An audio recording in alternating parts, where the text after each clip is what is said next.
ওকে, আমি আপনাদেরকে বলছিলাম যে আমি আপনাদেরকে একটা রিভিউ দিব চিটাগাং এসে হাইওয়েতে।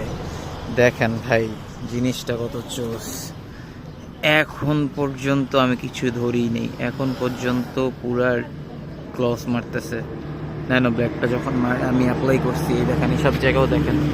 আমি কালকে যে সব জায়গায় দেখাইছিলাম আপনাদেরকে ভিডিওতে, যে সব জায়গায় আমি কুমিল্লাতে যে চিটাগাং যে আপনাদেরকে দেখাবো। আচ্ছা, সামনের চাকার সাথে ডিফারেন্স করি আপনাদেরকে। দেখেন এই যে সামনের চাকা, হ্যাঁ সামনের চাকা ইউজ করিনি আমি। আর এই যে পিছনের চাকা, এই যে পিছনের চাকা, এই কুমিল্লা হাইওয়ে চিটাগাং হাইওয়েতে এসে আমি অনেক এক্সাইটেড ভাই। জোস একটা জিনিস। আমি অনেক কিছুই অ্যাপ্লাই করছি, কিন্তু অনেক কিছুই পলিশ জাতীয় অ্যাপ্লাই করছি, আর এরকম ন্যানো ব্ল্যাক জাতীয় অ্যাপ্লাই করছি, কিন্তু এরকম জোস জিনিস আমি কখনো দেখিনি ভাই। অস্থির।